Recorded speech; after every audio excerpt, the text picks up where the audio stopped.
San Ambrosio usa ka Romanhon na kundi natawo siya niadtong tuig 340. Nagtuon siya dito sa Roma o nangalagad siya sa gobyerno sa emperador sa Sirmium. O niadtong tuig 374 dito siya mipuyo sa Milan. Unya sa bulan sa December City, giordinahan siya isipari o ang mga tao mismo sa Milan mao'y mipili kaniya ng mamahimong obispo. So gipili siya sa mga tao aron mamahimong obispo sa Milan. Si San Ambrosio madasigon kaayo nga mituman sa iyang tulumanon, isip usa ka obispo, isip usa ka pari. Madasigon siya nga nagsangyaw sa maayong balita sa pulong ug sa buhat. Gani na ning kamot siya pag-ayo nga iyang mapanalipdan ang balaod ug ang pagtulunan sa simbahan. Madasigon siyang nangalagad sa iyang katawhan ilabi na gayud sa mga kabus. Gani sa istorya sa kinabuhi ni Santa Monica o ni San Agustin, kabahin si San Ambrosio sa ilang kinabuhi, kabahin si San Ambrosio sa pagkakabig ni San Agustin.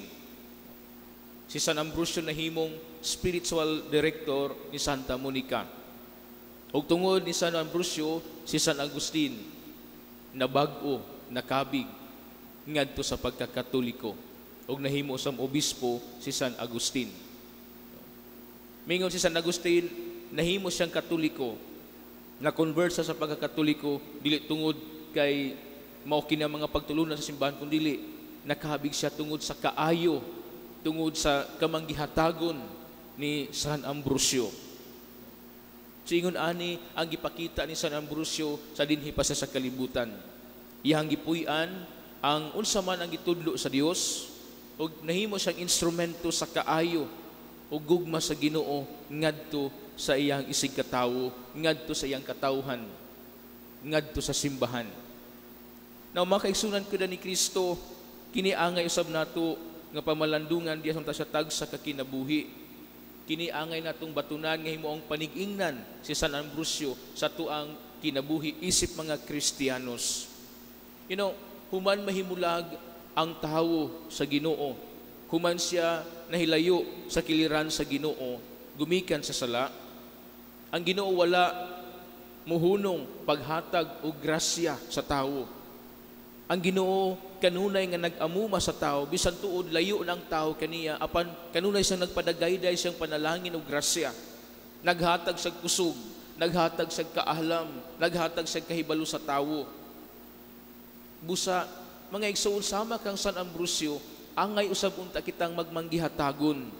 Angay usab unta kitang mamahimong instrumento sa Dios. Instrumento sa kaayo ug gugma, instrumento sa pagkamanggihatagon. Kay diya sa Ebanghelyo, samtang ang mga tinunan, ang napulog duha ka tinunan ni Jesus, samtang iyahang gitagaan og otoridad, iyang gitagaan og gahom sa paghingilin sa mga yawa, sa pag-ayo sa mga masakiton, sa pagsangyaw sa maayong balita. Gipasidan-an sila ni Jesus.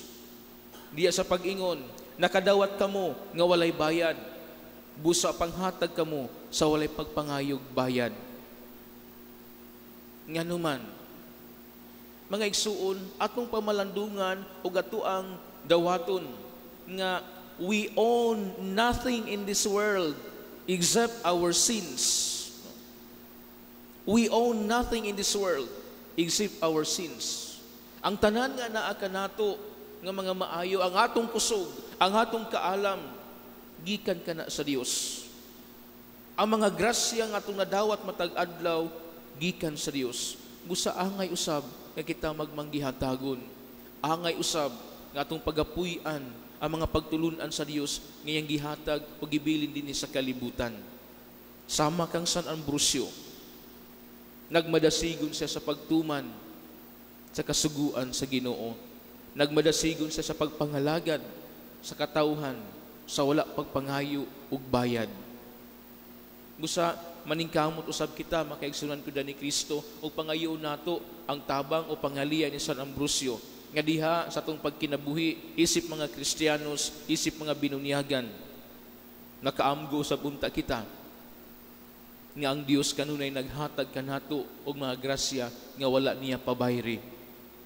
Ang gusto lang sa Ginoo nga mamahimo kita niyang instrumento, mamahimo kita niyang kaabag diha sa pagsangyaw sa maayong balita, dili lamang sa pulong kundi sa buhat. Mamahimo kita niyang instrumento siyang kaayo ug gugma ngadto sa atong isig katawo aron sa ingon mapakita usab ang yang naung sa gugma, ang yang naung sa kaluoy, ang yang naung sa kaayo ngadto sa mga tawo nga nanginahanglan. Munang sa atong pagpadayon ining santos nga misa, pangayo nato ang dugang kalig-on, ang dugang kadasig sa pagpuyo sa kinabuhing Dios nun. Inubanan sa panabang ni San Ambrosio, ingon man sa atong mahal nga Berhen Maria. Amen. Palihog